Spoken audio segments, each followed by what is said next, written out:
bringing up this topic of mental health concerns during our country's current climate. You, as a 50, if you're 50 now, right? Yep. 50-year-old Yeah. male. Thanks for reminding me. Yeah. what what are some of your concerns or anxieties that you've had over the last 7 to 8 months? I Well, mean, in relationship to the climate of our country. I mean, and the state of everything, the with country everything. itself. Yeah. Yeah, well, with COVID specifically, so I'm somebody who's a type 1 diabetic, so I'm somebody who is at risk, medically at risk if I should become infected with COVID. So that's added anxiety to me. It's like, if something that was a sniffle, something that was a cold, if I woke up in the morning and I had allergies, in the back of your mind, you're wondering, it could be COVID. It Yeah. could be. And I'm an only child of two 80-year-old. My parents are 80. They live a mile away, and so I go over there somewhat frequently. I don't do it as much anymore with COVID and everything. So, but I might go over there and help them out, and I still do. So it's like that's, am I going to affect them? Right. Um, you know, how am I able to do my job as a minister? And like, I'm supposed to be visiting people. I'm Right. supposed to be able to see people. I'm supposed to be able to be somebody who's available for people. What if I can't do that? Should I do that? Correct. Should I be at family funerals and things like that? Yeah. That I'm invited um, to share with people. Should I be doing that? So that affects that's in the back of your mind. Right. It's the election itself has been stressful because of just the sort of you see the violence that's on the streets, and you see the sort of reactionary violence um, to protests and things like that, and people have really, really strong feelings on either side. And so it's in the back of my mind. I wonder about, what the status of our country, what it'll be like Yeah. like immediately after the election, because I still think that there's going to be um, a lot of hard feelings. People aren't going to accept the election, no Yeah. matter if it's whoever wins. I think there's going to be people that are going to be very angry. I think you can see some violence afterwards, and so I Yeah. worry about that. Yeah. So that's something to really take consideration about when to consider dealing with families and children and everything about how this is all going to turn out, and that does bring a heightened level of anxiety. Me personally, my wife's a nurse. She transferred, which was like, I just say praise God, man. She transferred from working on a med surge floor last year, right before the holiday season, like talk about days before like Christmas, and Wow. then she works in an area where she's not as open to the public. She's more of a triage nurse for Okay. for a cancer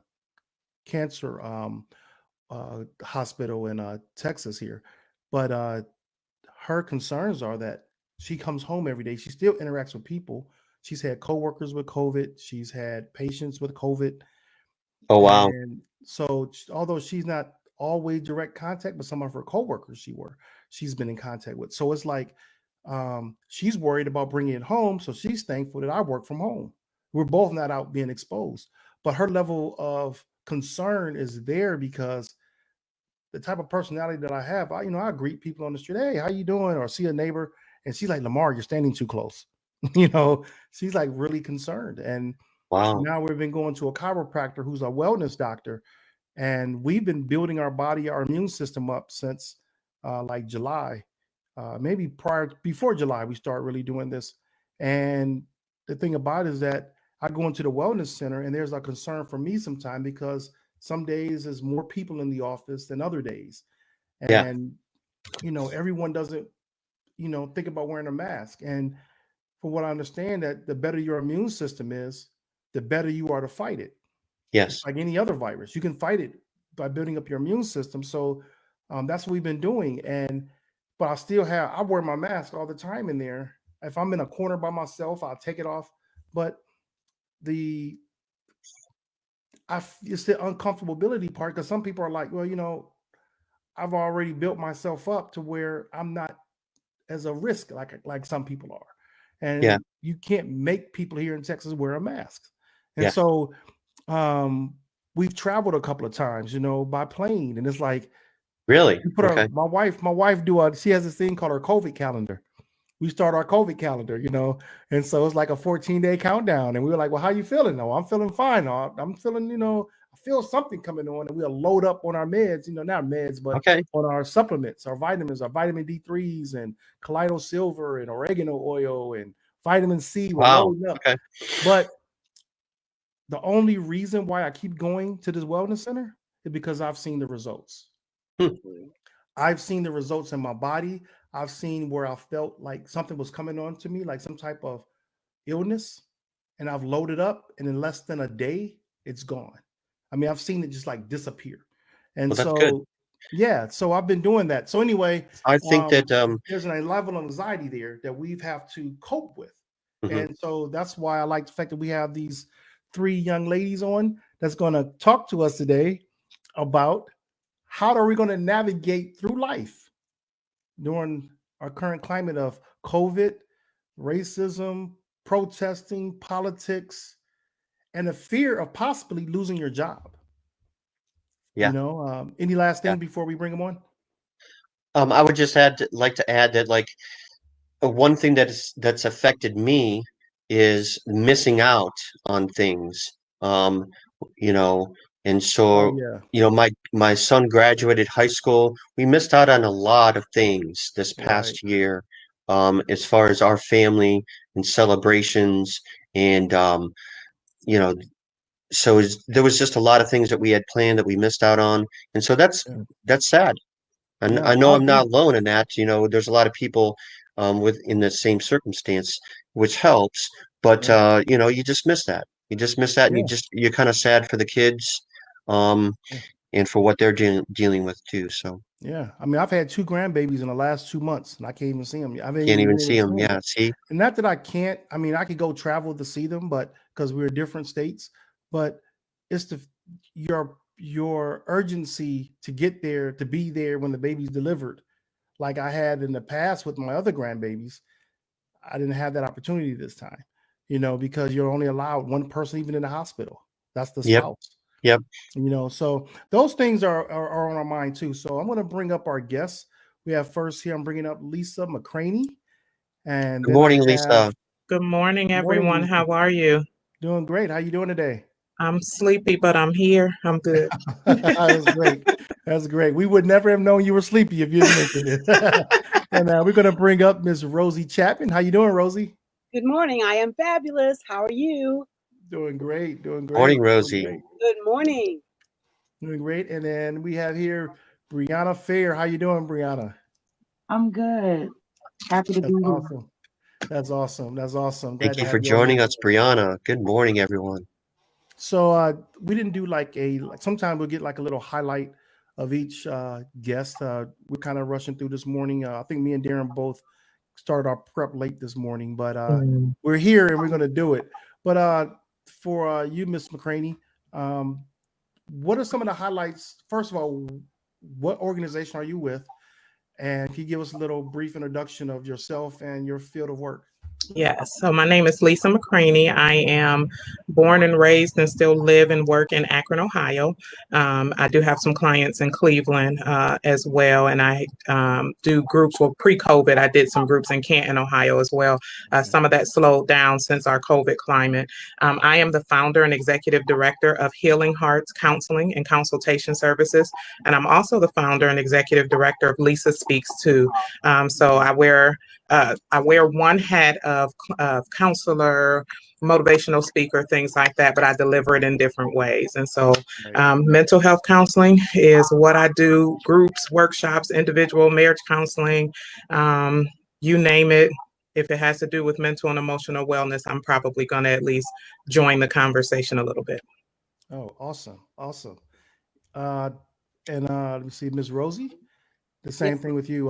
Give us a little rundown, a little bit about yourself and your field of experience here. I'm retired as a school social worker. Congratulations. Thank you. Congratulations. Yes, June, right on time too, after 24 years. Oh, Mm. wow. I have private practice. I'm an art therapist as well as a psychotherapist. Art therapist. Interesting. I have a master's in art education with the concentration in art therapy. I have a master's in social work as well. Wow. Oh, And awesome. so I love you. I'm also an artist, mixed media artist. I'm a professional storyteller and a motivational speaker and a writer. Oh, yeah. So Awesome. I try to encourage people to use all these different skills when it comes to their therapy. Awesome. That is awesome. And you, Briana, give us a little information about you and your field of work and your experience. And I did find a little bit of tip here that you and Miss Lisa have a relationship. Yes. Lisa's one of my mentors. She's one of the best supervisors I've ever had, so she's awesome. Aw. That's Um, great. so I'm Briana. I'm a licensed professional counselor, born and raised in Cleveland. I would call myself more of a trauma therapist. I typically I do mostly trauma work. I work mostly with abuse victims of physical, emotional, anything of that sort. And then also I do birth work, so I'm a doula as well. So that's That's me. awesome. Okay.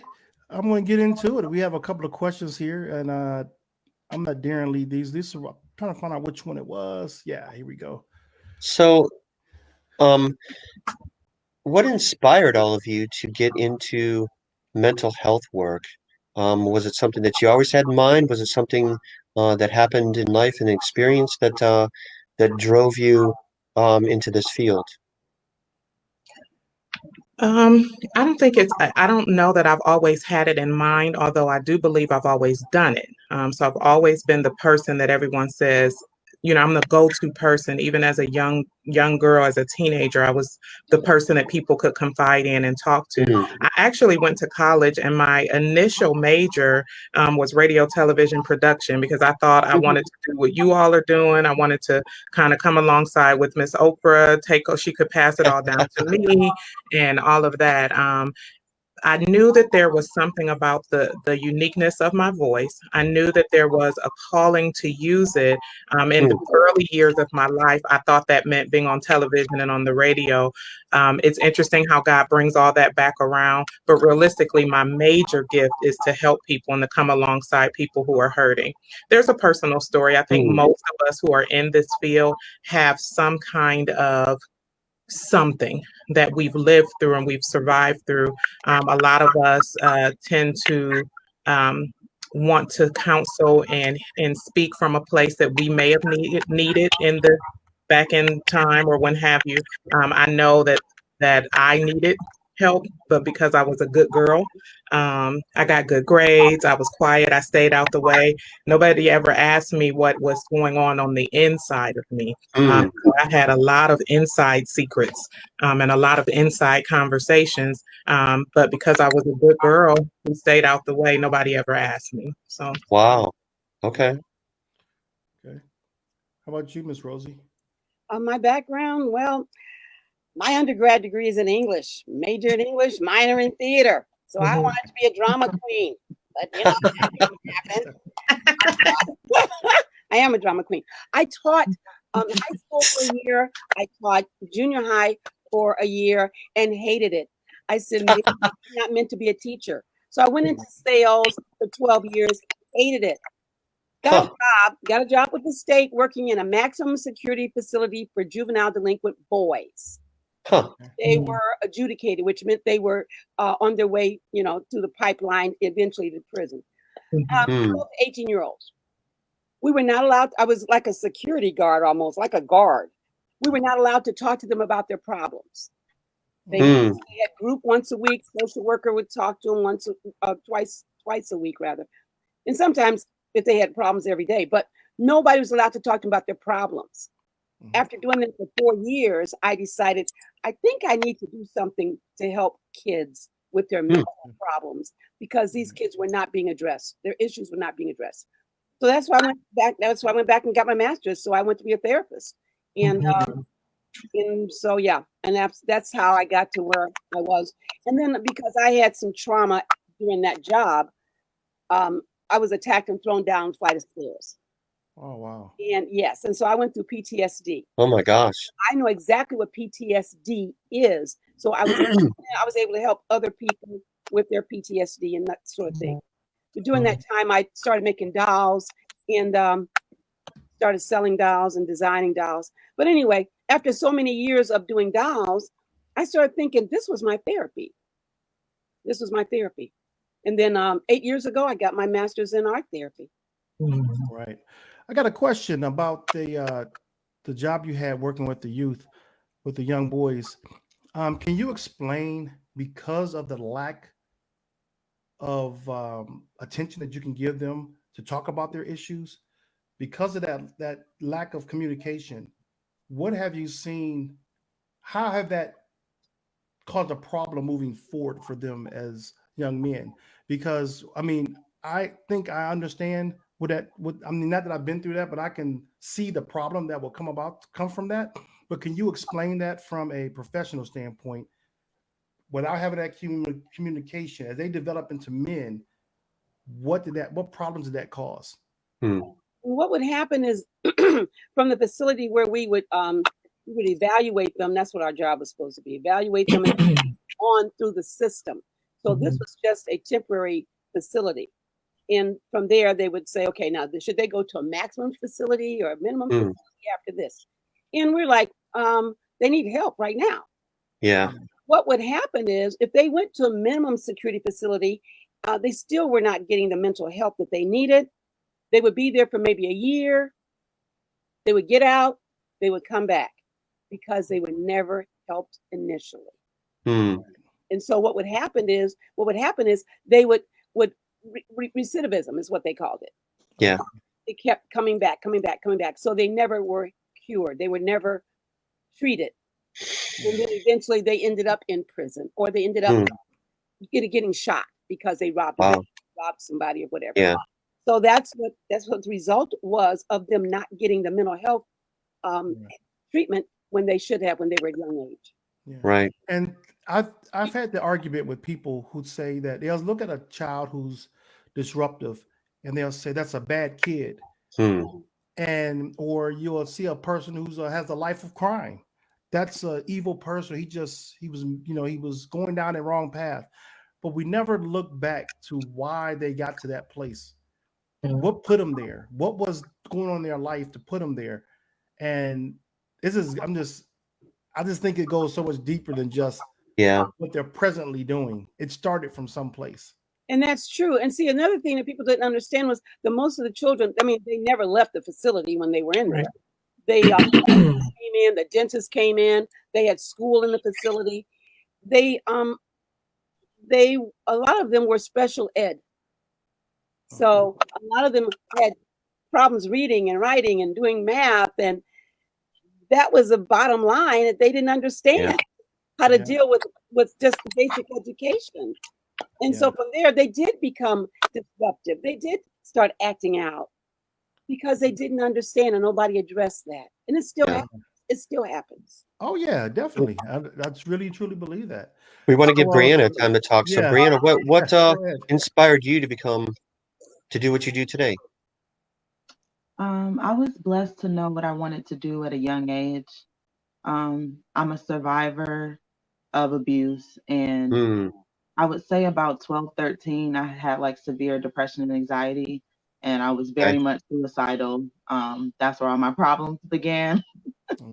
So because of that, I ended up being very close to my school counselor, and she helped me so much. She has been one of the most influential people in my life, and we actually still have a relationship to this day. So because of that, I knew at that age, like, I'm gonna help people do this. Good. And it's so funny, years later, people will say, oh, I haven't talked to you in 10 years. Like, you still went ahead and did that? Like, yeah. That's good. That's awesome. Yeah, that's good. That's awesome. How many of us actually do our childhood vocation, or our childhood dream that we wanted to do? But one of the questions that the next question, actually, Jeffrey alluded to this, and that was posted up, is during COVID this year, since all this has been happening, what have you noticed in your practice? Um, has there been an increase of need for your services? Is there um, an uptick in the stress and the anxiety and depression of people that you see? Absolutely. Absolutely. I get um, new intake requests daily, Wow. referrals daily, since we've all been at home with ourselves. And there we don't necessarily have all the things that we use to cover and to mask. We are a culture of busy. We could diagnose busy. We could put that in the DSM-5. We just tend to stay busy. But what I'm finding, and what many people are finding, is that when the busyness shifted because COVID sets it down somewhere, we're really left with ourselves. We're left with our thoughts. We're left with our feelings. For some people, they're left with people who they haven't figured out how to communicate with, and now we're in the same house all the time, and things Yeah. like and so, yes, my email is full. The people can reach me via my website. Pretty much daily, I get a new request because people are just at the place where they are at their wits' end, and Mm, they're in a space where they really we can't hide what we feel anymore. We can't mm, pretend like everything is okay because it's mm, not just like COVID is happening. COVID shifted everything. And so now we're home. We can't do as much socializing. If you have young people at home like me, you're working from home full time, and you are also a full time parent. I'm a full time wife. I have had to readjust even my work to be available during the school day while my children are doing virtual learning, which is more than a notion. And I want every teacher everywhere to get the biggest increase ever provided, because even just having I don't consider myself a teacher for my children, but I feel like I'm a teacher's aide, and that's more than enough. And so you have to do that. So even for me, I'm a virtual learning mom until 3. I see clients from 3 to 7. Um, wow. by 7, I don't want to talk anymore, but I need to make sure that they ate, and Yeah. that they get in bed, and then we start all over again the next morning. So Yeah. I know That's that tough.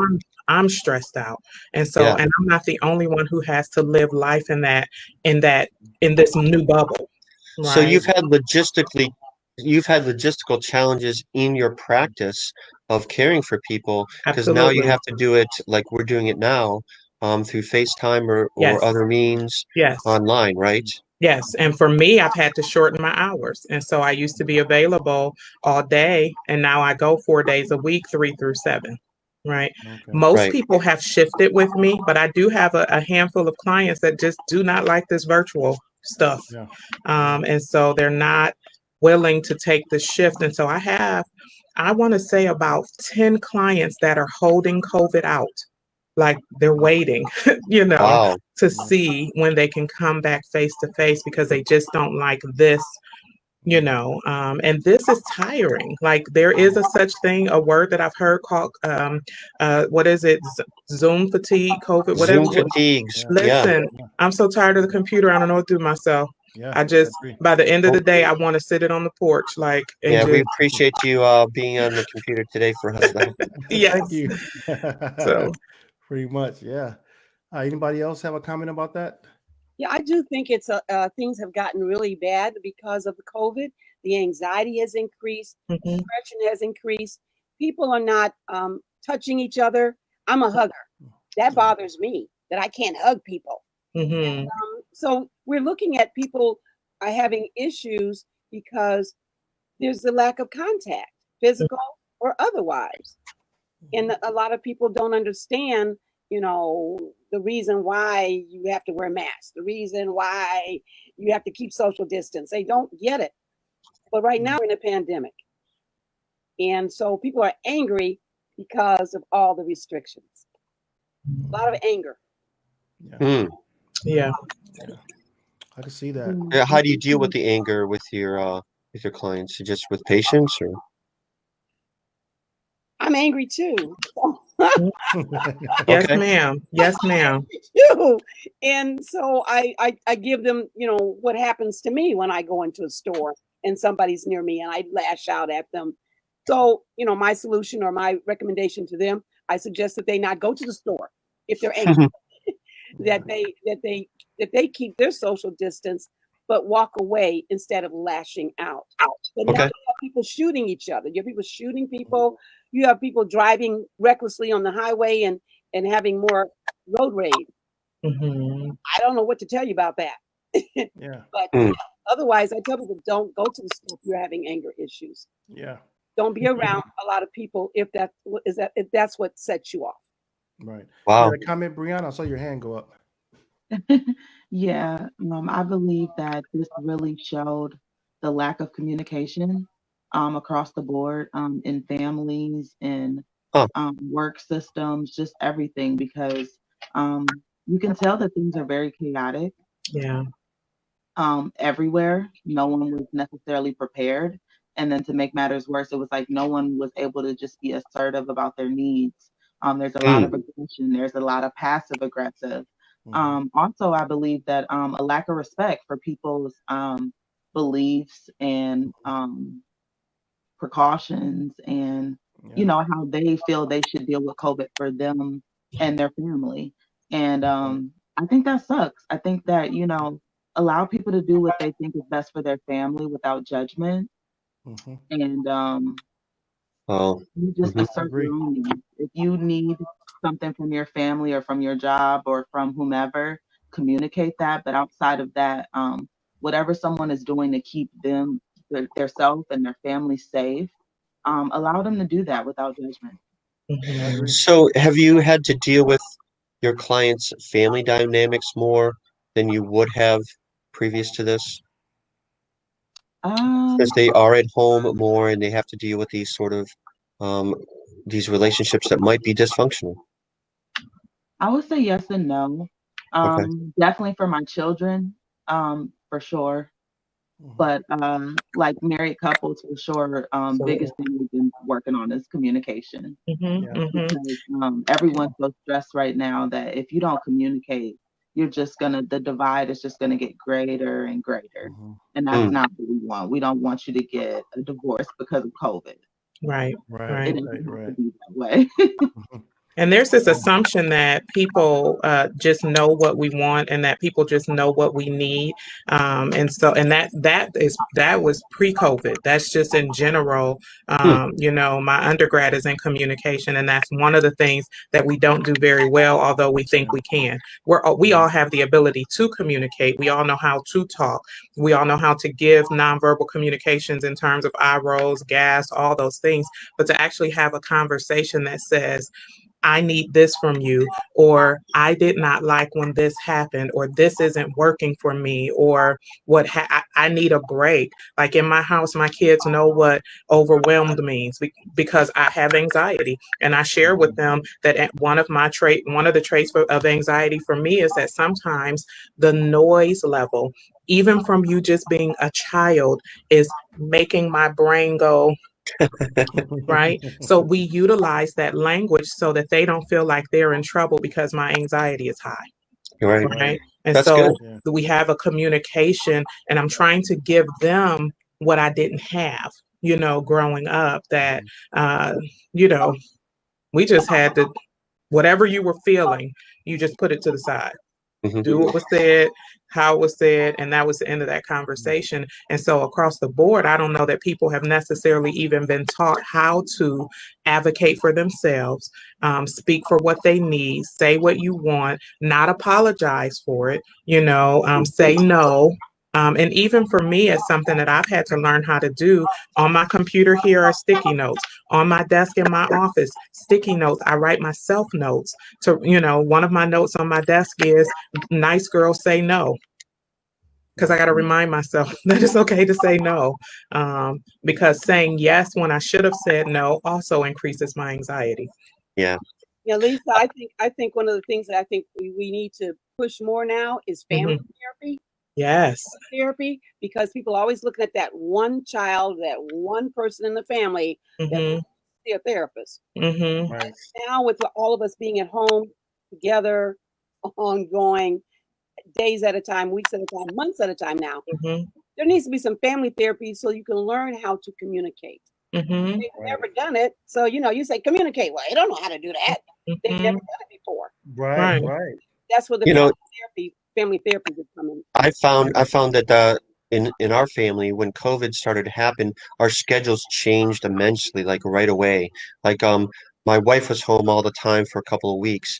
My kids were then home with online school, and all of these events that we had in the evening that we would normally had that we had for a few years, those were canceled. So we had so much more time at home with each other. I don't know if we knew what to do with that, you know. Mm-hmm. There might not have been anything really wrong between us, but it just took a long time to really get used to that, Yes. just having each other around a lot more often. Mm-hmm. And so sometimes what we did is to kind of take time outs from each other. There might not have been anything that was an argument or anything, like we'd have dinner time or then we'd watch a show and it's like my daughter would be like, I need some alone time, and she'd go in her room and shut the door and Mm-hmm. she'd be there for half an hour and then come out again. And I would do that sometimes as well. I'd go into the computer room, shut the door, come out again. And so I think that was very helpful for us. Mm-hmm. Yeah. Very wise. Very, very wise.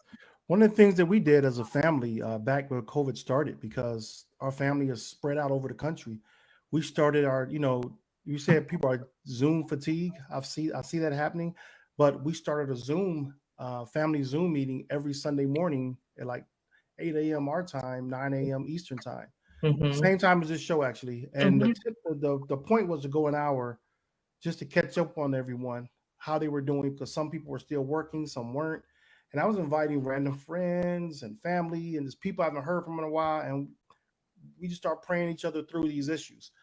And now it's really just my immediate family, mom, dad, kids, things of that nature. And the fatigue is setting in because everyone doesn't get up at the same time anymore. People sleeping in late.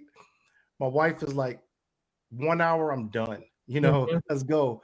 But Mm-hmm. we are thankful for that interaction Right. because of being out of town. You can't check on your family. You can't Right. physically see them and say, Yep. okay, I can see that you're doing fine.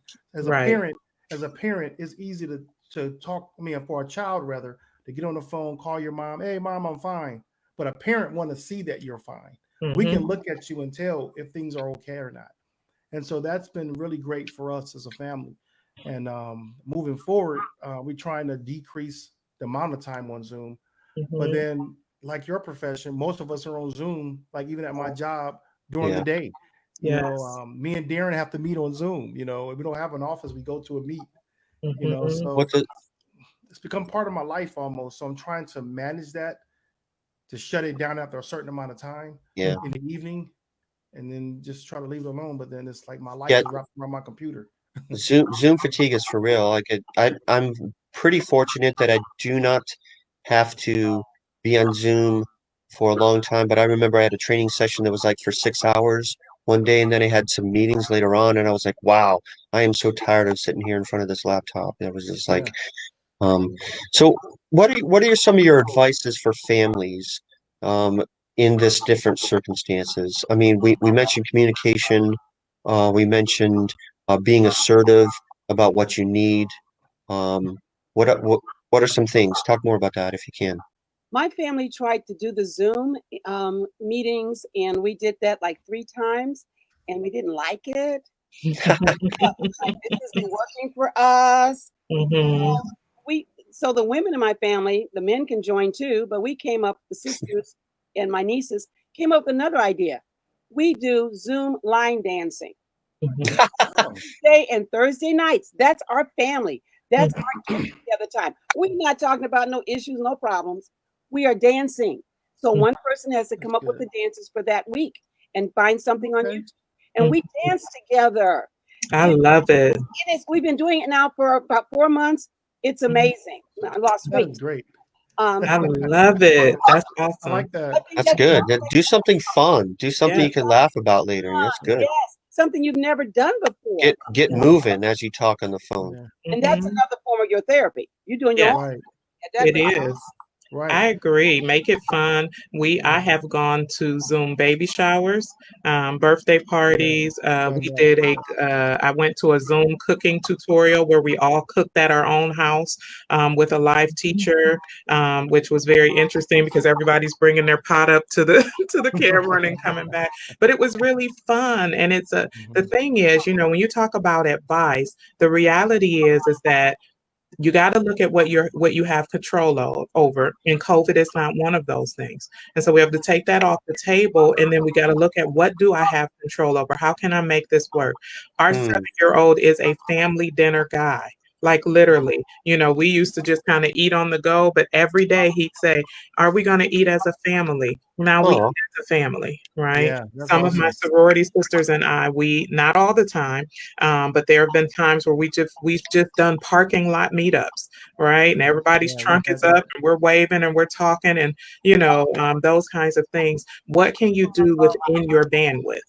What is within your control? And that's a lot of what I talk about in therapy. I'm a narrative therapist. And so there is a storyline that we've come from that we can't change. There's a storyline that the times and the climate is going to give us that we can't change. But there is a part of this storyline that I'm in control of. I literally look at my schedule and I find the natural off day. So like next week, my natural off day is Wednesday. I've already wrote off on it. No client has signed up. That means no client is getting it, right? Because I need some self-care, particularly yeah. because this week and last week I worked on Saturday. And so where I would Wow. have normally slept in, I can't. So now I got to find those times in other places. Mhm. Laugh, have fun, take a rest. I love, Darren, that you said you all go on timeout from each other. That Yeah. matters. Like, who says we all have to be in each other's face all the Yeah. time? We've been doing virtual house hunting. You wanna know why? Because COVID has shown us that 5 people in one house with one bathroom is a no-go. Mm-mm. Absolutely not, because somebody always has to use the restroom when somebody else is in there. So we've been Yeah. doing virtual house hunting and just different things like that, where the kids get an input. Like that 7-year-old swear we get in the swimming pool. We are not, but that's on his list of things. And right now I'm gonna let him have his list. And we they can add input and different things like that. I tell people, try not to stress yourself out. If I lose weight because I'm doing something on COVID, okay, but I'm not getting ready to I do not have a goal to lose 50 pounds. I have a Right. goal to maintain sanity. And I if like 50 what you say pounds, about you know, I like go what you ahead. say about it- realizing what you do have control over Mhm. Yeah. and focusing on that. I like that. Yes. So Yes. what are some things that you guys do for self-care? One of my questions that I had in mind to ask you guys is self-care during all this, because you're busier. You have more requests for consultations. Um, you have more challenges yourself. You have longer hours. So what are some things that you're doing for self-care? You mentioned taking that day off, having that scheduled day off where you're not seeing clients, and Mhm. what are some other things that you do personally? And I For asked the me, teachers this as well when we had our teacher seminar too. Yeah. That was one of the questions we had for them. Yeah. so I base my self-care off of my love languages. Oh, My highest love languages are physical touch and words of affirmation. hmm, During COVID, physical touch was hard because I lived alone and mm, I was going to go crazy. So I had to be more intentional about that. I got a mm. weighted blanket that was very helpful for me. I also tried to take baths more often.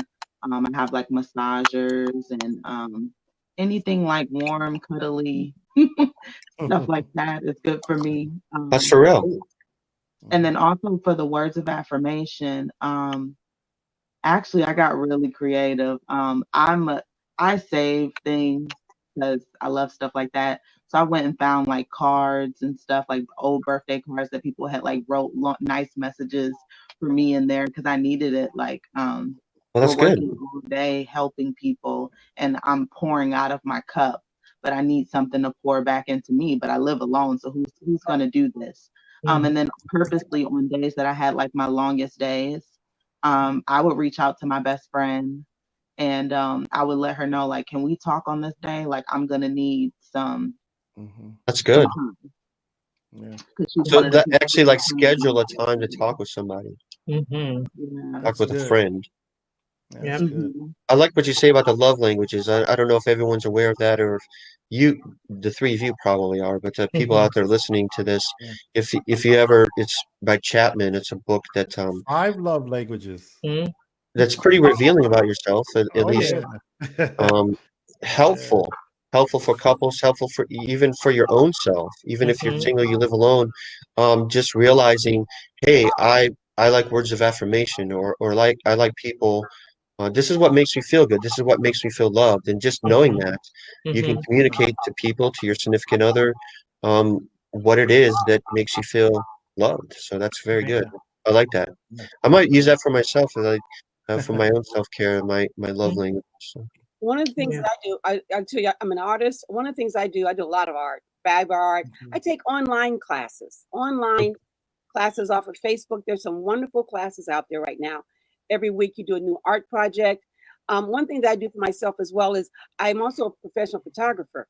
I go Okay. outside and shoot pictures of leaves, Right. flowers, wild See, roses. When it's Mm-hmm. raining, I shoot them. When it's sunshiny, I shoot them. When they're dying, Mm-hmm. I shoot pictures. Mm-hmm. I post them on Facebook. yeah. So I mean, that's Yeah. photography therapy. So you can do that too Right. with your cell phone. Yeah. Right. Yeah. Right. I And do a this lot of mindless activities because I'm on all day. My mind, this kind of work requires you to solve a lot of problems all the time, or at least be and hold space with people while they're solving problems. Okay. So I find mindless things to do. If as long as I don't have to solve that problem, then I'm okay with it. For me, in this season, rest is self care right. because I'm so busy, because I've given a lot of time. So rest, just laying down, and not feeling like I have to do, allowing people to take care of me. Right. And not feel like I have to pay it back. We were able to get dinner last night because a friend sent a DoorDash coupon to me. Like, Oh and wow. just, and on the message it said, one less thing you have to do. So the hardest thing for me was, registering for DoorDash and then figuring out how to order, you know. But those kinds of things. And I love that because one of the things that I've said loud is I don't cook on Friday anyway. But now in this season, when I'm emotionally drained, I don't have another thing to give. It is hard. And so making sure that my kids and my husband have something to eat is important, to me. Right. But Right. for them to know that on Friday nights, family dinner is probably not an option I want to participate in, Right. That's So, good. You made a good point about the DoorDash. It was something that me and my wife did during the time that kids were graduating from high school. mhm, We noticed this one house as we drive past. They had to sign out, their son was graduating. They had the little mhm, pictures and everything, and we don't even know this family. right. And this is like really still a new development. So a lot of new families are moving in. So we just got an Amazon card. We bought an Amazon card and um, a graduation card, and we just went and put it on their door Mhm, because we just thought that because he can't graduate like normal. I don't say normal. That's the wrong word to use. yeah, yeah. But graduate in a traditional way that Mhm, that's can make him feel good. So we mhm, got them an Amazon card. He can buy whatever he wants. And I never knew what the family looked like, the kid looked like. I have no idea until one day I'm at work on Zoom. I'm working, from home, and my dog starts barking, and I go downstairs, and there's this flower sitting on my doorstep, right by my mhm, door, and I look, and there's this family pulling out the driveway. I'm like, wait, what is this for? mhm. I totally forgot about who this family was, and the mother was crying. The son Wow. came out and was like, "We're just thankful that you thought about us during our graduation." And the feeling was mutual because I felt appreciated that they put a flower at our doorstep. They even thought to thank us in that way. They Mhm. took time to find out who we were because we didn't leave any. I think we left the name on it, but I don't think we left our Small things, Mhm. address. small But acts they Mhm. of kindness. researched and found out who we were Yeah, and brought the plant to us. So those things make people feel better. And I've yeah, Yes. known that during this COVID time in my community that certain little conversations, with people as you're passing, how are you doing? You know, you don't realize the stress that people have, and then some people just open up and let you know. Wow. And then also dealing with the death, the grief. That was one of the questions I had for you. I don't know if I put it on here. Is how do you reckon people deal with grief from COVID, and you can't grieve in the traditional way with your family? That's a really good question. I'd like to know what y'all think of that. Yeah. I'm a certified grief recovery specialist. I was certified in March of this year. And one of the things that we realize is that grief is something that everybody goes through. None of us are immune from it, and it's stopping by everybody's house, some at one time or another. And my biggest recommendation would be to see somebody, to talk about it. Not when I say see somebody, it doesn't necessarily have to be a counselor, it doesn't have to be a grief recovery specialist, but grief is one of those other things that we just don't talk about. We don't prepare to die well. It's coming, but we don't really necessarily prepare ourselves to go through the death process. And what we learn, and what I've learned as a specialist, is that the death process is not necessarily losing a family member. Grief is literally your natural response to a change or loss of any kind. And so we are all grieving right now. Right. A video came up on Facebook of my when I did a little video about my new office. That Briana will tell you, I love my office.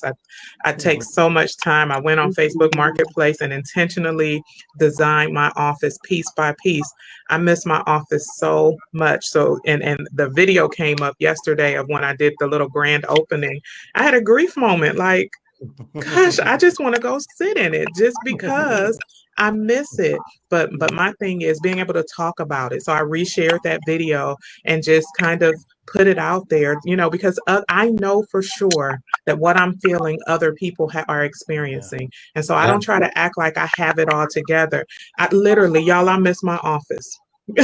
I miss my office. I miss my own purple chair, right? And I have a purple chair in my office, and I let people decide whether they're going to sit in it. But in my heart, I'll be like, don't sit in my purple chair. But if I ever visit you, I'll make sure to let you have the purple chair. And actually, and Briana will tell you, typically when I open my door, I let whomever is with me go in first. And they really do get the lay of the land. And I've designed it in such a way that anywhere you sit, you'll be okay. I mean, I'm a minister, and so I've had people who've had a family member die, and they weren't able to see their spouse. For example, I had a woman whose husband died of 62 years they were married, and she was not able to see him before he died because of COVID. Because of COVID. They weren't able to be together. They were across the hallway from each other in the nursing home. They were able to be together before when he was sick, and when he was carried away to the hospital, all she could do was wave, and then that was it. And so, how do people deal with that special circumstance with maybe having to say goodbye to somebody over the phone or over FaceTime, or not being able to touch them and hug them and hold their hand in those moments when they're dying? Yeah. I think I agree with what Miss Rose said. You just hold space with them, right? You sit with them, you hold space with them, you allow them to be angry. Like one of the hardest things about grief is that we always tell people how to do it. Yeah. There's no playbook on grief. I know, Kubler-Ross has her little thing, and there's no playbook. I think we need to take some of those things off the table and just let people grieve however it shows up today, and it's okay. Monday was rough for me. It was a very awful grief day for me. In my mind, normally prior to October and November happening, I try to prepare for it to happen, but life has just happened so fast that before I knew it, an anniversary day was upon me. I woke up Monday in grief on that day. Like grief met me at hello. right? Right. Hadn't I just, the date snuck up on me. And what I'm grateful for is I showed up, I had a 9 o'clock meeting, and I showed up a ball of tears. Literally, like I was the host, and I showed up a ball of tears trying to let people in the Zoom meeting, and my guest held space with me. Oh, That's that's good. so. And that's it. Just sit with people. They let me do what I needed to do until I was able to even breathe again to talk and formulate a sentence. And that's what I encourage people to do is, don't To give make it people about space. rules. Hmm. Yeah. Okay. I know that like So for is that I'm sorry, helpful Darren. to like schedule a time or to prepare yourself for grief? Like if you have an anniversary of a death, for example, like it's been a year or it's been a month, is that helpful to do? Is to think about? And what do you do when it surprises you like Hmm. that? Like I had an example where a year ago I showed up at an old at a place where I went to seminary, and grief sort of one of my professors had died, and grief sort of hit me. It was very surprising to me Hmm. when I walked into the building, and there's this memorial to him there. So how do you like? So two things, I guess. So how do you prepare yourself for grief if you know it's coming, and then how do Hmm. you deal with it when it surprises you? So for me, go ahead with somebody else. I ran a grief group. I ran grief groups for years. I can't tell you how many years with children. Hmm. Somebody's parent died, grandparent died, sister, brother died. I would run a grief group, or if it was just one or two kids, they would see me in their lunch hour. And so when that year would come back, the next year, I would know that this is going to be hard for this child. They can come to my office and cry. You come and just cry. It's okay to Mhm. cry. Yeah. And then when I was running grief groups, 5 years, I ran them with the same kids who had lost a mother or father around Thanksgiving or Christmas. Five Hmm. different families in one building, one Right. school.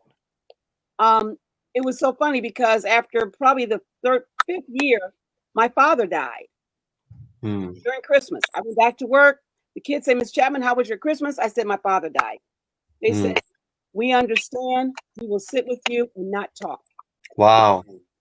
Yeah. They got it. Good. And They these are got Yeah. it. kids. That's Yeah. great. That's good. So then you have someone who is grieving like this COVID thing. I have a friend who died during COVID, and they had this picture at Belle Isle. I went out to Belle Isle and took a picture, a selfie with my friend's picture who had Yeah. died.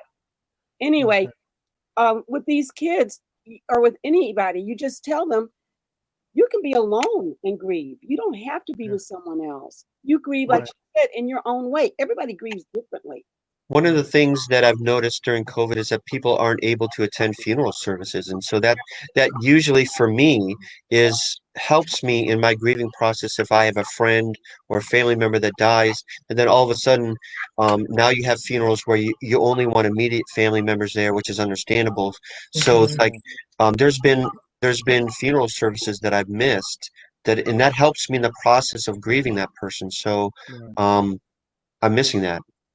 Yeah. I mean, Yeah. I think about it. I've experienced that just recently, and it's really weird for me because I struggle with. I've been lived out of town from Ohio at 3 different locations, and during that time, I've had people pass away. It's so weird that when I'm in town, no one dies, but as soon as I leave, Hmm. and the the problem for me is I'm not there with the family as we navigate through that, as we learn how to deal with that death. I have to learn from it from afar and then show up in town and it just hits me like a brick wall. And Wow. so like 3 weeks ago it happened. We and when you speak about death from COVID, I've lost like was it 5 friends from Hmm. COVID this year. Wow. And Wow. that's been hard. I mean, these are people that I grew up with, people that I've actually had as clients of mine or something like that. But I had a cousin who died. It wasn't from COVID 3 weeks ago, but that was the first one of my first cousins on my dad's side to have passed away. And so he was like my big brother to a sense, as a way of saying it. He's like my big brother. And when he passed away, it was unexpected. We knew he had been ill at that time, but we thought he was recovering, and then he just had a heart attack. And I'm dealing with that from here. We drove to Ohio 17 hours. We couldn't catch a flight, so that was frustrating. It right there. The flights were like almost $1,000 for us to fly Wow. to Yeah. Cleveland. I'm like, that's ridiculous. So you're dealing with that type of stress. We get to Ohio, and because my wife is paranoid, I can say paranoid. That's the wrong word to use. Also, it was like, you know, she's just cautious. her tolerance level for COVID is a lot higher, is less than my tolerance. My tolerance is higher. Right. So, but there was a family gathering, and we're thinking like, should I go there? Should we go because there's so many people would be there? But for me getting there, I was like, I'm going to this COVID or no COVID. I'm going, and you could say that's kind of not wise, but I went, you know, and we had a great time. We came back, we're healthy. But saying all that, so you understand what where I'm coming from with that. How do you counsel a person who's dealing with grief with a family that does not like to show emotion? So I always start off with education. Mhm. Everyone wants to control grief. Yes. It's not possible. Mhm. Grief is uncontrollable. It can be managed, but not controlled. We want to put limits on, okay, I'm gonna let myself feel for this long, but then after that, I have to go back to normal. You don't get to tell grief when to start or stop. Mhm. So you have to be prepared for that. Next, normalize it. I don't know how long this is gonna be. This is somebody who meant the world to me. This was something, because again, it doesn't have to be a person you lost. It could again be a change or something of that sort. And normalizing the fact that it's okay that I'm emotional about this. It's okay that I'm angry. It's okay that I'm frustrated. It's okay that I'm upset. And it's okay that I'm hurt. Give yourself permission. Yeah. Yeah. And it's okay that other people don't understand it. It's okay. Like, I don't have to explain it. And that's what we find you often in our society. The grieving person spends so much time trying to comfort everybody else, trying to Wow. be okay enough so that the company can be okay. And so one of the things, again, like Briana said, is you normalize the experience and you change the narrative about what grief is, what grief should look like, what grief should feel like. I give people permission to not care. I give people permission to not open their door or answer their phone if they don't feel like it. Like, who says you have to host family? You know, my dad died when we talk about in preparation. My dad died on Valentine's Day of this year. And so every February 14th, it's going to be something. It could be a good something or not so good something, but I do know that Valentine's Day will always have a different meaning to me from here on out, because I lost my father.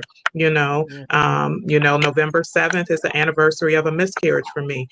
So what I do in terms of preparation is I know those days aren't coming off the calendar. Nobody's going to erase November 7th, no matter how much I beg them to. It's coming up every single year. So I've already made preparation. I know this year, November 7th is a Saturday.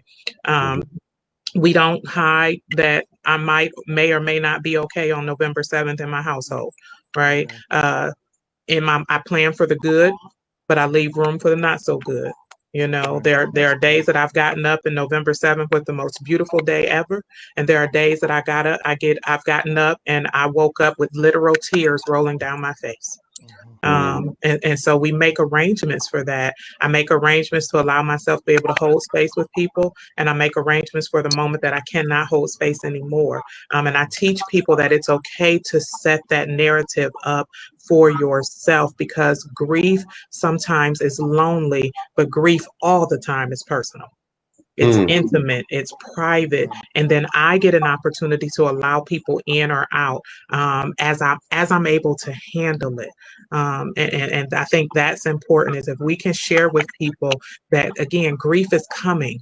Heck, we are all in grief now just by virtue of the fact that COVID won't sit down somewhere. And most people, not most people, but a good portion of people we see aren't helping, like, because they won't sit down either, and so we have to think about, what does this look like for me? What could it look like for me? And then for me, I want to try to at least have somewhat of an answer to, if it's going to look okay or a good day, what would I want that good day to look like?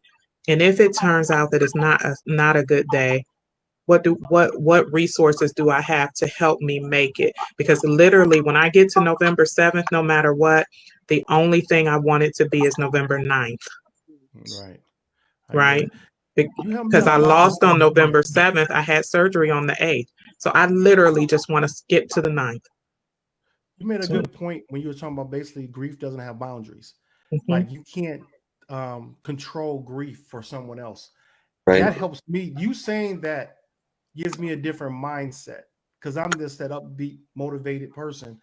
And when I mentioned about, how do you counsel a person who feels that family doesn't show enough emotion? And it goes to the point that because I see a person who's holding in something and don't want to let it go, that's their right to do that.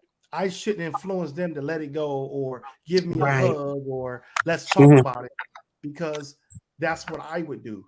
That's But right. Everyone is you made a different. good point, and I'm thinking that me being that type of person to try to lift somebody up, I'm thinking I'm doing a good thing, and actually I could be doing more harm by not giving them their space. And I'm glad you said that because it was like a check mark for me to say, okay, this is what I need to correct about myself. And really, LaMarr, the best question for you and for all of us is ask yourself, who is this about? Yeah. If I'm making a gesture, is that gesture because is that for me to feel good, that it'll make me feel good if they smile? Am I uncomfortable with their show of emotion? Am I uncomfortable with silence? Because if I tell myself the truth about what this thing is that I'm feeling, then I'll make a better choice. And so in reality, most of us are uncomfortable sitting in somebody else's grief because we haven't spent enough time sitting in our own. That's a good point. The best way to be there for them is to allow them to know like what you're willing to do for them in that grieving period. So if you're willing to listen, let them know, hey, if you need someone to listen, I'll be there for that. Hey, if you want to do something fun, if you need a distraction, I can be there for that. Let people know what way you can be there for them. Another thing we were talking about what to do, you have to be very protective of yourself during the grieving stage because our society is very toxic and we shame people for showing emotion. And so many people, it's just a learned behavior of like the whole society. So it's really hard for people and therapists ourselves. We have to remind ourselves that like, okay, the emotion itself is not bad. But with doing that, set good boundaries. Know your safe places and your safe people. Safe people are going to be the people that I can come and cry to a year later, and they're not going to be like, why are you still grieving? What's wrong with you? If that's how they're responding to you, that's not a safe person. You want someone who's going to have empathy, and someone who's going to sit with you in it, then safe places are going to be places where you feel comfortable letting your emotion out. So for me, my only real safe places where I feel okay to cry or like let emotion go are really church and home. Outside of that, I'm like, I don't know if I want to go there here. Yeah. I have a friend that when I talk about things and she'll say, do you want me to try and help you with this, or do you want me just to listen?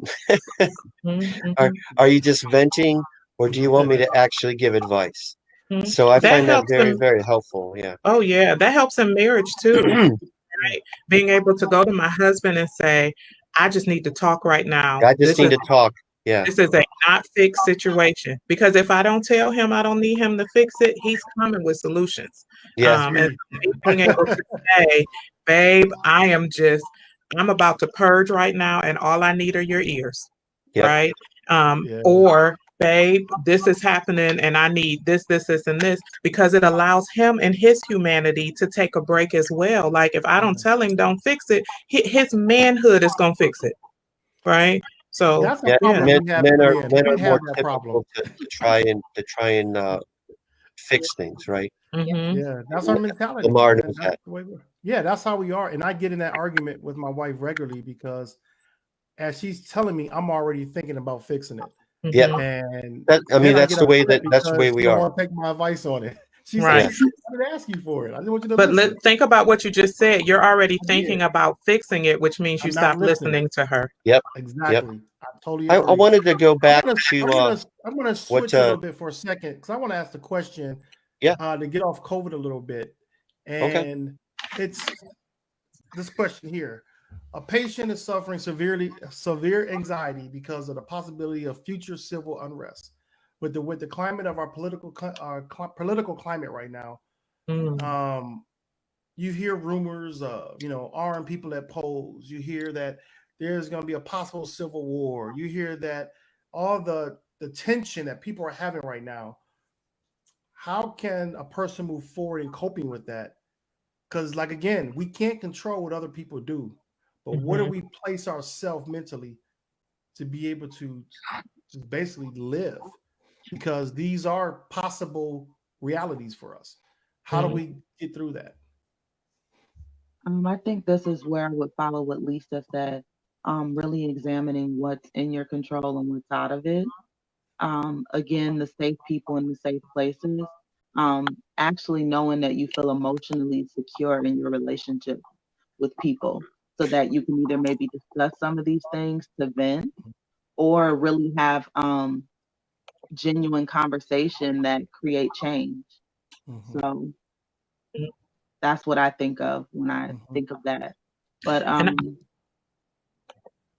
I remind people, I remember back when we jumped all the way back to the George Floyd thing, when everything kind of blew up for us as a society.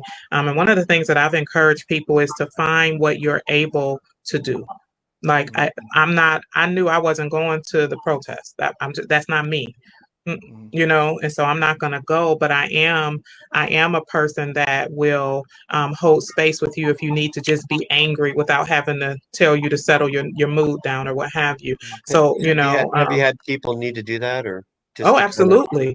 Okay. Absolutely. And I love being a space where people can say whatever it is they need to say. When I did school-based therapy, sometimes the teachers would be very upset with me because kids could cuss in my office. But one of the things that I would share with them is, would you rather them get it out here with me, or do you want them to cuss in the classroom? Like, we got to pick a struggle. Like, where do you want them to do this? Because it's in them to do.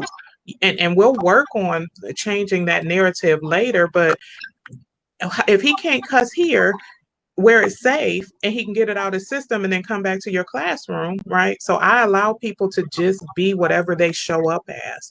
And then a lot of times we stop at the emotion, the heat of the situation, and then we're never able to get to the heart of it because we're so thrown off at the heat. No, let's get past the emotion and now what? Once I get done being afraid, now what? Once I get done being pissed off, now what? Once I get done feeling in love, now what? And so that's it. And so when we think about social unrest and things like that, what is within your power? If you are uneasy standing in line to vote, what are your other options? Right? So that if you're uncomfortable doing that, what are your other options? And then we start to outline, because people really don't realize that you have so many options in so many different areas of your life. You don't just have to do this. And even if your whole family say this is what we've always done, you still have the option to do what works best for you. No, I agree with that. That's good. That's good stuff right there. So I mean, like you mentioned, like hold on one second, Darrin, but no, it's good. He was mentioning about, you let the student, go through their, use profanity in their room, because you're saying they have it in them already. I think of the same situation with ministry, where you meet people where they're at. You meet people where they're at, and that way there's a starting point to move forward. If you go right, like I said, the emotion, or right at the symptom of what's going on, you're never going to get to the root cause of what the problem is, because you're refusing to stand down to let them have their space, and you meet them there. Mhm. I like that. Yeah, And typically, when you meet people where they are, they're willing to go with you someplace else. exactly. They are. They are. And so you have a child that shows up and does a lot of cursing, but because Miss McCraney holds space with me, when the next time we meet, I offer another word that means Yeah. the same thing that won't get you suspended. Right. Mm. But because I allowed you to I held space with you and I at least allowed you to be who you were for a minute, you trust me enough to at least value that I'm going to offer something else that might be helpful to you. And that's what matters. Holding space with people is probably one of the best gifts that we can give. Just hearing who people are without them having to change. A lot of times we meet people and we want to change first. We start getting this checklist like, I don't like this, I don't like that, I don't like the way they wear their hair, I don't like the way they, stutter, she's too loud, she don't speak. We do too much changing on session number one. No, let me just my very first counseling session, I go over my paperwork and then I sit back. Okay. And the client say, now what? I said, it's up to you. Well, where do I start? Wherever you start. Oh, okay. Where do you want to start? Yeah. I see Go a lot of that on yeah. TV, with the social injustice that we've seen. A lot of television personalities or celebrities, they'll tweet out and they'll just be like angry, and I'm just pissed off at what's going on, and they'll say things. I think you're seeing that. Mm-hmm. Yeah. The reality is we all have feelings. We Yeah. all have natural reactions to what is happening in this world. And somehow we hold celebrities and ministers and clergy and politicians to this higher thing, as if they have more clout. I listened to the first part of you all's show, and so I listened to you all talking about the whole Ice Cube situation, and I saw something else yesterday about 50 Cent and Kanye West and all these people, and somehow we have validated because they make more money than the vast majority of us that their opinion it weighs higher than ours. Yeah. No, just feel how you feel. We They're all have people. a They're feeling. people too. They're Yep. people They're too. people. Yeah. Yeah, they're people also. And As we're talking, I'm wondering like what we can do as friends, as family members, if we see somebody in trouble, um, to do some of these things that we're talking about is to hold space for people. We might not be a professional, licensed, um, therapist like you are, but what are some things that we can do as just as people, as friends, to give people space? You can leave them alone. Don't just leave them alone. Don't get in their face and say, "Oh, you want to talk here? Talk to me. You can talk. I'll be glad to help you." Don't do that because then you're making them more anxious by doing that, by forcing yourself on them. Okay. That's not the way to help anybody. Okay, Okay. LaMarr, Right. that's for Yeah. you. That That's is for me. not the way. Well, but one thing that no, you make a good point with that. But one thing on my defense, I will say, I am a person that will open up dialogue. That's just in my nature. And so this past 7 to 8 months, and then it happened. I mean, I've been doing this for like 3 years where I do this thing. Is like I have this saying that if you open up your peer circle, diversify your peer circle, you will learn more about other people. You will then, learn about people. You will then know how to have conversations with other people without being offensive, without attacking or sounding or the perception of you're attacking. And so I will have a conversation on Facebook or any other platform. And because they're on that platform, they'll say things to purposely tick you off, probably. So I will take it offline. Let's go to a conversation between me and you. And then we have that real conversation. And I don't force myself on people in that sense, but I will allow you to speak and then I will challenge what you're saying. And when I say I challenge what you're saying, not saying I'm telling you you're right or wrong. It's about okay, where did you get to this place? And then I will tell them where I got to my place. A lot of times it comes from personal experience and testimony.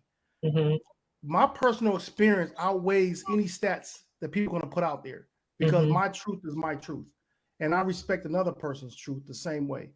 And so I would never force myself, but when you were mentioning that's for me, yeah, with my wife, we do go at it like that because I don't give her space, but I want to engage in conversations so I can understand. When you just like you've all taught before, your teachers, you've all taught before. So when you hear somebody speaking and you're listening, you're like, okay, how do we get there? And you're going to ask a question. Well, some people I found out do not like to be questioned. Mhm. There's like a wall or a barrier, or they feel you're being judgmental by Mhm. asking a question. Well, I for the think other side, that question is to get understanding. these are two words I use: timing and temperature. Right? The conversations that you want to have may be very necessary conversations and very useful conversations, but if the timing is wrong, it's going to be an awful conversation. Temperature, right? So if the temperature is wrong just in the Facebook communication, we probably not going to have a good offline communication. Not today. Yeah. A different day, but not today, because our temperature is not at a space where it's healthy to have that conversation. And so you want to just be mindful that sometimes good self-care and sanity care is waiting, right? There's a thing that I say, take 5 more minutes, right? Or whatever, add whatever time limit you need. But a lot of times we are so ready to respond. We're so ready to have that dialogue back and That's so forth. true. And if you take 5 more minutes, inhale, exhale, think through. Is this a necessary conversation right now? Is my temperature okay? Because I know my temperature can rise, right? And Yeah. so sometimes Lisa needs to settle down and give it not just another 5 minutes. Sometimes I need to give it another day. Because when I go to bed and I get back Sleep up, on it. I am a much nicer person at 5, 6, 7 in the morning. My brain waves are rested, all of that. If you come to me and if you're trying to have a debate at 7 p.m., I'm probably gonna have not nice things to say if we're not agreeing, right? I know I have a sassy mouth. I know so, right? And so timing and temperature is so important, and sometimes okay. Yeah. Literally. Okay. And you could agree to disagree on That's things. very good. That's very good advice for me, because if I'm having some sort of disagreement or something, like I want a resolution now. I want to keep going until I'm satisfied when I need to. So that's great. Great stuff. Yeah. I'm gonna go get a charger. My computer's about to die. So hold on 1 second. Oh, it's okay. You have to know who to go to. You can't take your problems to just anybody. And that's a problem some people have. They just want to, well, I'm feeling depressed. I'm going to talk to this stranger. I'm going to just talk to her. Not everybody wants to hear about your depression. So you have to pick and choose who do you want to share with, or who do you feel comfortable with that will listen and not judge you and not talk over you while you're trying to express yourself. Or do like I think what Lisa said, you let them know, okay, I just want you to listen. I want to vent. I don't want you to say anything, or I want you to give me advice. So that's a good way of approaching someone if you know what you need. Right. That's good. It's good. What did you have? You had some more from Darren. We had some other questions on here. Well, one of the things I wanted to make sure that we get to before our time is ended today, and I do thank you guys for your time. You guys have been spectacular this morning, talking with us, and this is your life's work, is talking through things. So, if there's somebody out there right now who is having problems, is feeling depressed, is having suicidal thoughts, it feels very alone because of COVID. Briana, you mentioned you live alone. I can imagine that there's a lot of people out there that are alone and that don't have an outlet to see somebody, face to face. What other than that's been said already, what are some things for that person to keep in mind? Keep in mind. Definitely self-care. But a lot of people aren't good at self-care because a lot of people aren't self-aware. They don't know themselves. So it really starts with you. You have to look very inward. What am I good at? What am I not good at? What soothes me? What doesn't? Those types of things, and like really just self-discovery. Like starting there, and then as you get better, like knowing yourself, then you kind of know what you like and what comforts you, and then you'll start to get even more intricate with it. Like, oh, when I'm having loneliness, this is the solution for that. But when I'm feeling angry, this is the solution for that. I have certain self-care strategies for specific emotions. So you have to start somewhere. Also, I mean, this is why having a therapist is just awesome, because you're going to have that safe space. Mhm. You know that the attention is on you and the focus is on you and what you're going through, versus when you're talking to a friend or family member, you can easily get cut off, and then the whole conversation turns into what they want. And you're like, I called because I needed some help, and now I'm helping you. Like, I don't need any extra. So that's the great thing about having that extra help, because we're on your team. But definitely start with self-discovery, and also maybe even, things like knowing if you're an introvert or extrovert, like all different types, even your personality type. For instance, like if you like nature, then really figuring out um, what you can do in that area to help Right. art, all the different avenues that there are, really getting into it and just the uniqueness of it, because everyone's self-care looks different, and we live in a society where we see something good and we try to repeat it, and that's not how self-care works. So if I say, oh, I had a bath, I lit candles, and I played music, you could do that tomorrow and be like, this is boring.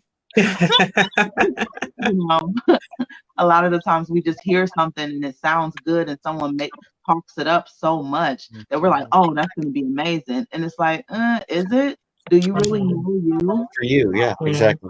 But people are just like yearning for something that it's like they'll try anything. Right. And that's where the self-discovery and the self-awareness comes into play, because when you know you, someone could come to me all day and be like, camping was the best experience, and I'm gonna be like, for you. Yeah. I'm Have not at it. camping. That's not relaxing. George asked the question, how do you discover more about yourself? I think I might have the same issues. Like, I think for years I don't know if I knew myself well enough, or I for would, the first 25 years of my life. so I have my journal. I always have a journal of sorts with me. And I would encourage you to get a piece of paper and write, I like dot, dot, dot, and just bullet points all the way down, right? I need dot, dot, dot, bullet points all the way down, right? I'm afraid of. You can do so many of them, and that's how you can kind of get to know who you are. Again, if I know my details, then you won't fill in the blanks for me. Oh, that's awesome. Right. But a lot of times the people fill in the blanks for each other because we really don't know. And so we find ourselves camping when we're scared of all things Or lighting camping related. candles, Yeah, no, I don't want to, I don't even light candles without this thing. Right. Because I don't like matches. Never have. I'll be done burnt the house down trying to do anything other than this. It's just my thing, right? I don't like chicken with bones in it, and I don't care how good you tell me it is. If it's got a bone in it, I can't do it, and I'm okay with people laughing. Because I already know what I like, and I know what I I'm don't laughing like. because I'm with you. Yes, I get the boneless wings at BW3. So yes. And my husband calls them adult nuggets. I say, call them whatever you want. Just order it. That's what I want.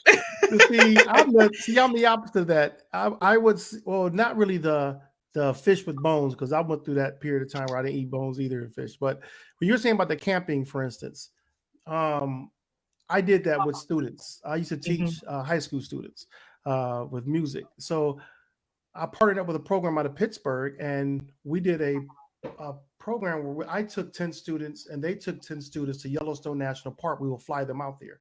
And so we prepared camping for like 6 months. I mean, not camping, but prepared hiking. It wasn't really like we camped in the woods or anything. We had cabins, we stayed in the house, but these students weren't used to being in the woods, period.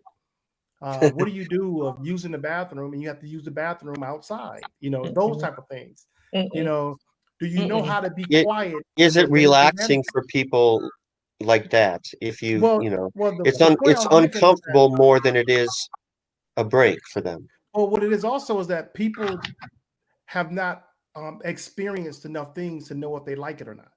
Yes. So with that, and I'm not taking anything away what Lisa said, because she was absolutely right about giving people their space with that, if that's what they like. But in the experience that I've had with these students was that we did this to give them a different experience. And so what these students found out, there were people who never flew on a plane before, and they were terrified.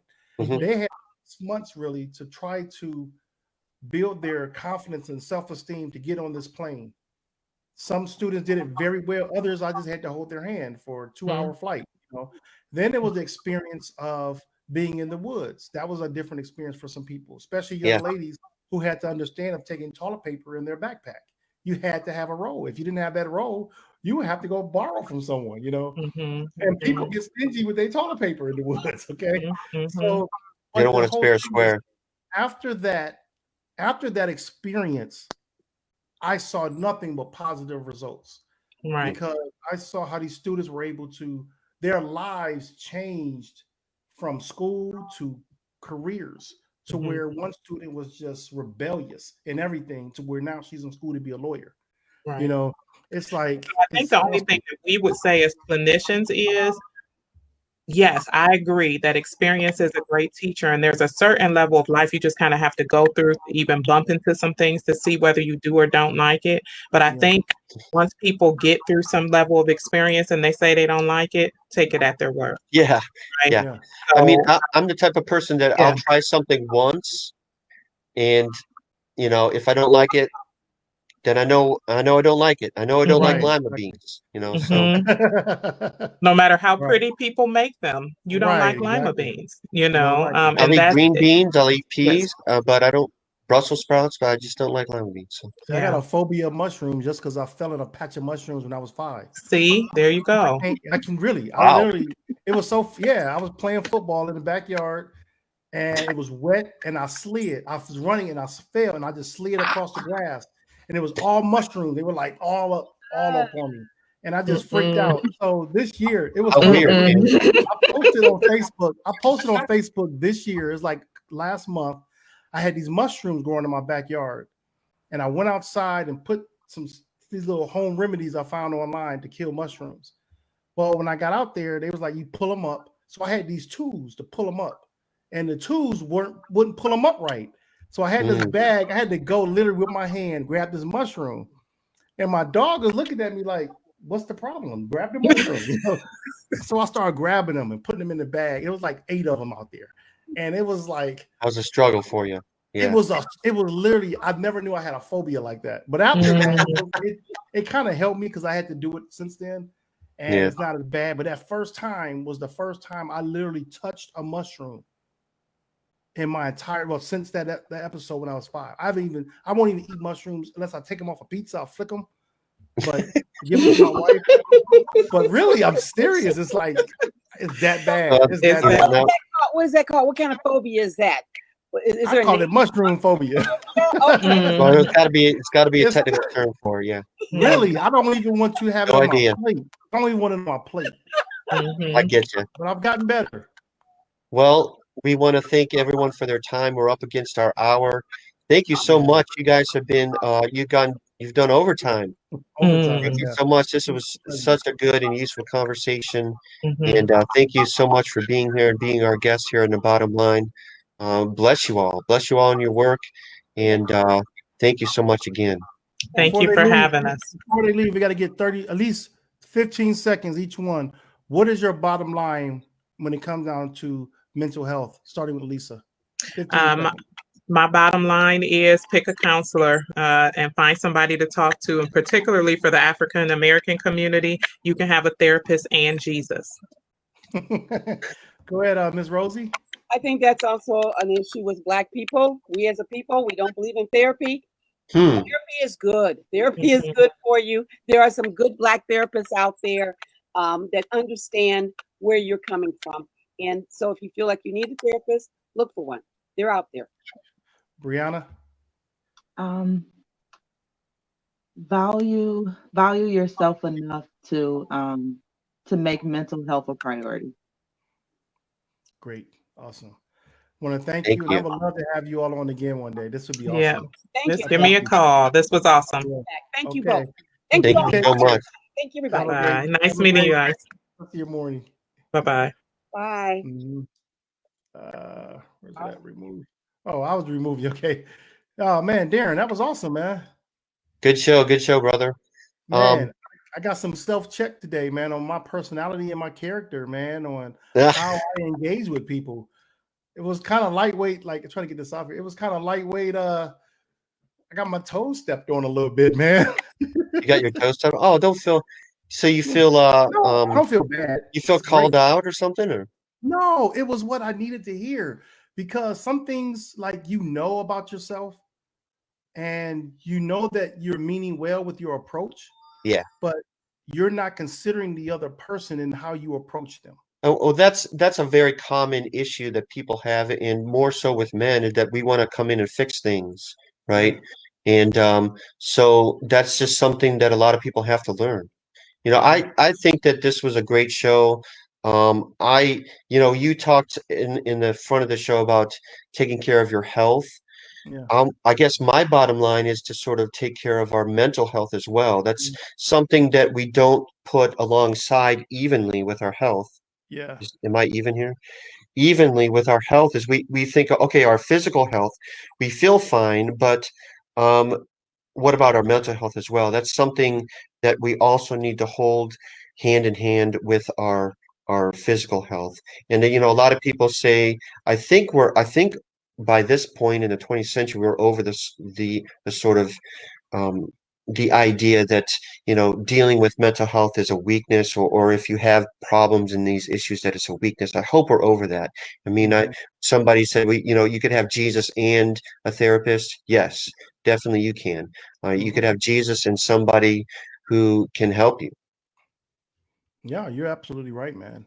That's It's something not a to, weakness. It's not this a is weakness. a conversation that will be a ongoing conversation, man, for a while, especially here on the bottom line, because we do want to see people mentally healthy. And the way the world is going, we need more and more people to engage in those conversations, and people that can help us get through those times. Like I said, with grief and the COVID, the civil unrest that's going on, the arguments and the division in our country, people need mental health care to get them along, to get them to stay safe, stable. We don't snapping. We don't really have time to go into some of these other stores that we want to talk to. It's 10 o'clock Central Time, 11 a.m. Eastern Time. But You got to go to work, brother.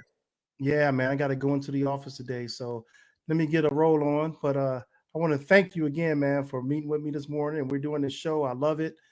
And I think that we Thank got you some to more. everyone out there. Thank you for the support of the show, and share it, spread the word. Thank you for liking our page and being a part of this.